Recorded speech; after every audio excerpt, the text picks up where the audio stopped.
What's happening, guys? Welcome back once again. Today we're going to show you how to change your fluid and filter on your Torqshift6 transmission, the 6R140. Now this transmission was used in the Superduty vehicles starting in 2011 through 2017 up until the current model year. They're still using the transmission. It's a nice, strong transmission, and we're going to show you how to maintain it today. So let's get to it. All right, the first thing you're going to want to do is grab your transmission dipstick. We're going to pull it out so we have some air coming into the transmission as we're draining it. This will allow a nice fast drain of the transmission. Okay, here underneath the vehicle we have the transmission pan. There's the engine oil pan for a reference, and we actually have a drain plug on the transmission pan, so it makes it very easy for us to get the bulk of the fluid out before opening it up and getting to the filter. Now it's a 13mm drain plug on there. Have your drain pan ready. It's gonna be a lot of fluid coming out, and it's gonna come out pretty fast too, so be ready for it. Now the drain plug has a reusable seal built right into it, so you don't need no sealant or anything like that. And just be ready for it. Just to give you an idea of what the fluid looks like at 43,000 miles in this truck, it's not too bad, but you can tell it's starting to darken up and get a little dirty.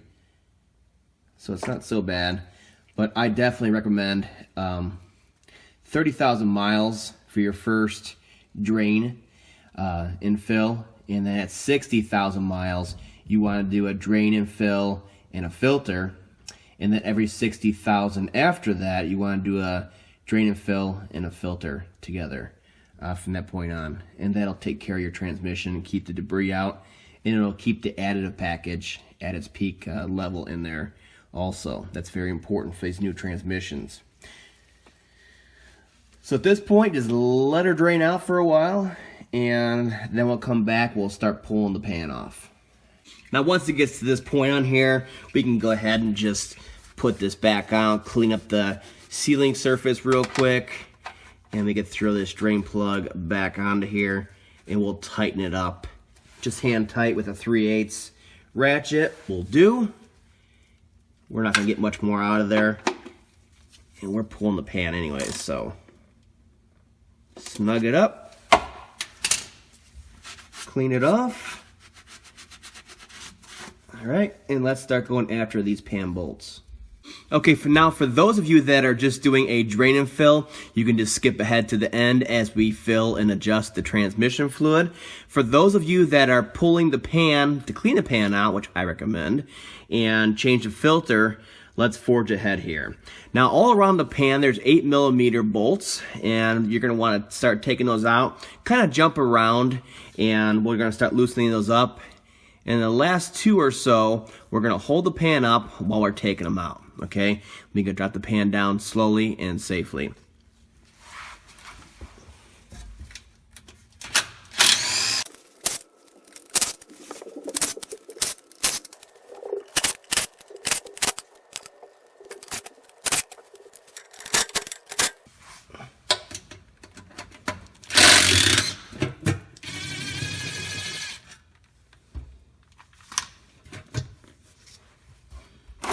There it is, a little drippage. As long as you're ready for it, you'll be just fine.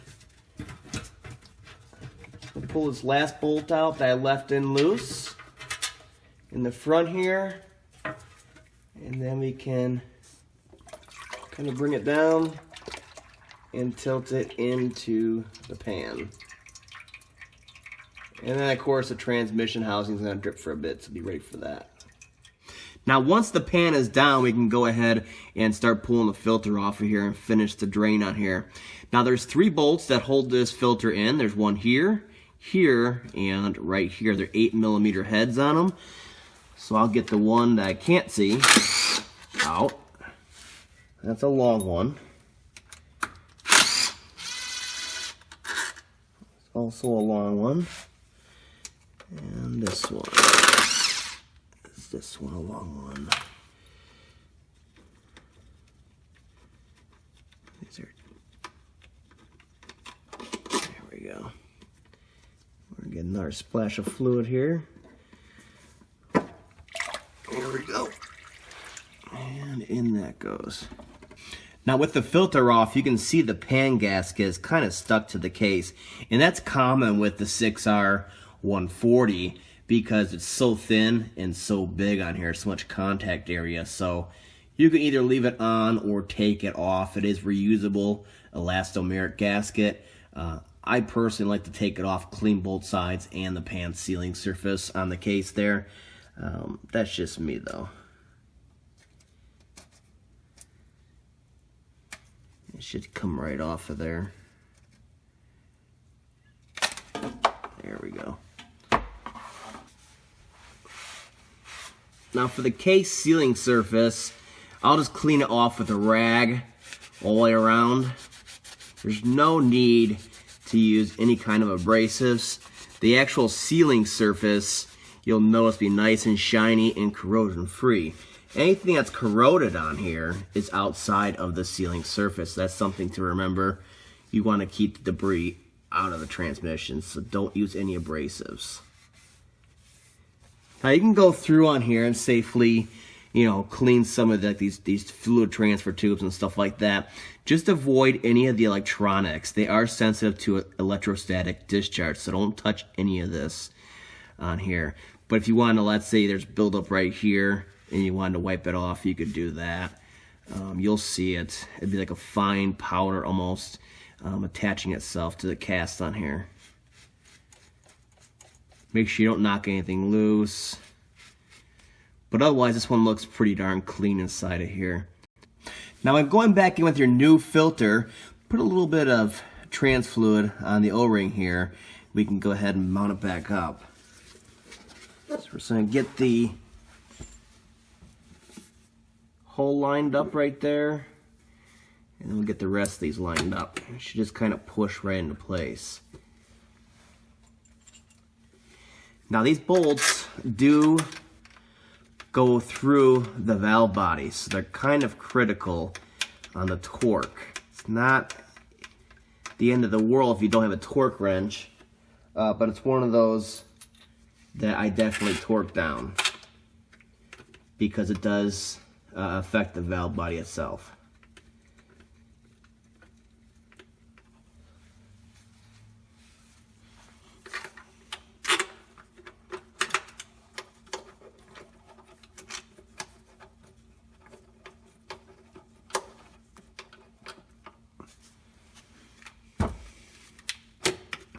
Hold it in place, snug them up.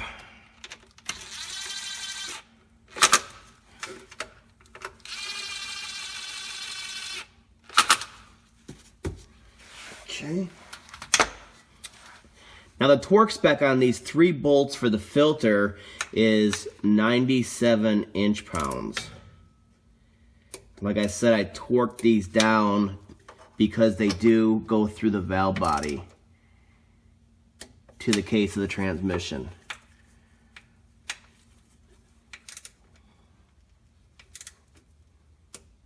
Okay. Now before putting your pan back up, you're going to want to go ahead and drain the rest of the fluid out like so. Okay. And then we're going to do a quick inspection of the bottom of the pan here. See if there's any debris in here that are abnormal. As you can see, this one has nothing in it. Now, the magnet right here, you're going to want to clean that off too. And a little bit of debris on there is normal. Something like this,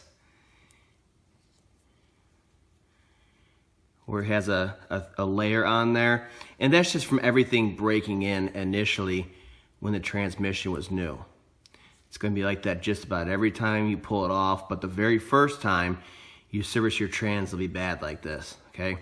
Take the time and clean it off so it can do its job in the future when we put the pan back up. Be nice and clean and able to attract the fine particles floating around in there. So it's nice and clean. Now what I found to clean these, because they are magnetized, it's a magnet, and then there's metal shavings on here, metal powder. is you'll find you can't get it all off of there, the hair and all that stuff. So once I get it pretty darn clean, I'll use some brake clean and kind of blast it off of there, thin it out, and then wipe it again, and then it comes out perfect in the end. Same thing with your pan. You want to get a nice clean cloth, paper towel, and clean all this out of here. And there it is, nice and clean, ready to go and bolt back up to the transmission. But we're missing one final ingredient. Yes, the magnet. Don't forget the magnet. You're gonna be kicking yourself when you're bolting it back up and you know you forgot it. So put it in there now. Nice and centered in there. And let's go bolt it up. One last wipe of the transmission case before putting the pan back up.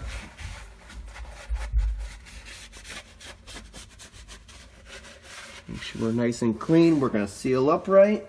And then just put your gasket onto your pan, line up the holes, and we can kind of place it up into here. And we'll get a bolt or two started so that it holds it for us. And then we can get the rest of them going. Now, one very important tip I can give you is you want to put these bolts in by hand. It's way too easy to strip these bolts out on this particular, on transpan bolts especially. So you want to get them all in by hand. You'll feel it's good to go. And then you can start tightening them with a wrench or a ratchet. Now, there is no torque sequence on the transmission pan. What you want to do is tighten it in a crisscross pattern, okay? We're going to tighten it down, and then we're going to torque it down, same thing in a crisscross pattern, to 80 inch-pound. Now, the one thing that I like to do after torquing down the transmission pan is spray it down with some brake clean, okay? We'll spray the whole area down like this, and the cross member right here, and get it nice and clean so when we fill the transmission up, we know if there's new leaks or not, okay? This way it's nice, clean, and dry. Now, for the 2011 model years, there was a change to the dipstick right here. So what you're seeing right here is a late build dipstick. So we have the hatch marks right here for checking the transmission fluid while it's hot. 180 to 200 degrees, right in that region. It should be somewhere in this area, preferably towards the top. Now, in all reality, what you want to do, because Mercon LV expands so darn much, is you want to fill it cold initially to right about here. And as we run it and put it through the gears and get it hot, we'll see it creep into this area right here. Now, on the old dipsticks, the early build dipsticks, you'll see add. Okay, and then this little area right here will say cold, and this will say hot, and this will say do not add, same as this one. The difference is you'll see cold right here, and that gives you indication this is where you want it to be. And the reason being is they want you to check this only when hot, because Mercon LV does expand so darn much compared to the older Mercon fluids. So no matter what year you have, you want to go to the very bottom of the hatch marks initially when it's cold. So let's go over to the dipstick tube and start filling this thing back up. Now, refilling the transmission can be a bit tricky because the dipstick is, the tube right here is basically level. What you want to use is a regular transmission funnel. We're going to stick it in there, okay, but we're also going to make sure it's lifted up the whole time the fluid is actually traveling down the tube, or else you're going to get a lot of spillage, okay? Now, the one fluid that you want to use, no matter what, is the Mercon LV. You can barely see it. This is a new bottle packaging from Motorcraft. You want to use Mercon LV. It's a very specific additive package made just for the frictions inside the transmission and the calibration of the transmission, the software. So you want to use Mercon LV, okay? So we're going to go ahead and start pouring this into here. Just pour it nice and slow. Make sure you keep it up. And I like to keep a rag underneath here, maybe a batch of rags, just in case we get some spillage in there. So we'll start filling it up. with some LV. Now the early build transmissions in the 2011s, you're going to want to start off with 10 quarts of fluid for our initial fill. The older ones, the late build ones, 2011 and on, you want to start off with 8 quarts. So this is a late build, so we're going to start off with 8, and we're going to go from there. And while it's draining down, even after I finish pouring it, you still want to hold it up. It's going to travel back on us. So you just continue that process over and over again until you get the specified amount of fluid in there for your initial fill. And then we'll be safe to start the engine and put the transmission through the gears and do our initial check on here, cold. So LV, it flows pretty darn good. It's low viscosity. So it flows down through the tube and the funnel here pretty darn fast. So it doesn't take long to fill the 8-10 quarts on your vehicle there. Now once you have the initial fill of 8 to 10 quarts, depending on your build date, you want to go ahead and start the truck, leave it in park, and we're going to come back over here and we're going to check the level of the fluid. Okay? So we're going to take this thing off of here. Make sure your dipstick is nice and clean and dry. And we'll get an initial reading on here.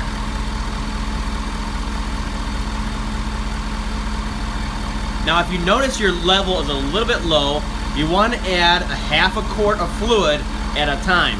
Let it settle. It has to go all the way down that dipstick and into the trans pan before you can get a good reading.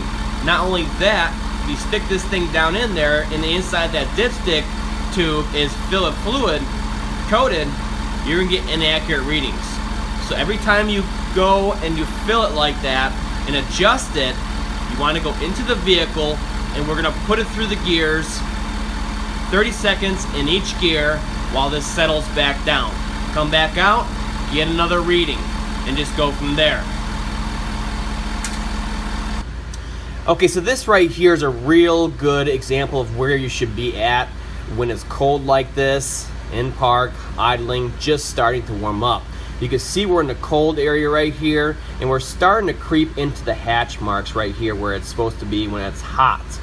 So at this point, I like to see a little bit further into the hatch marks when it's cold before I go for a test drive. Take it for a test drive, get it nice and hot, make sure it goes through all the gears, and then we're going to come back and we're going to recheck it and make sure it's towards the top of these hatch marks on here. Maybe you're like right about here. So when you're towing and you have a full load, maybe during summer, it'll be up to around here where it's still safe, okay? Now, one thing I want to mention is that these dipsticks, when you're filling through the dipstick tube like that, one side's going to be way off compared to the other side. You always want to take the lower reading. You always want to take the lower reading at all times, okay? Trust the lower reading. You can get a wrong reading higher, but you can never get it lower. Think about it. This thing sticks down into the pan. How can you get a wrong reading when it's too low? Whereas when they're way up here and it seems like they're overfilled, wait and recheck it after you go through the gears and let it settle down through the tube.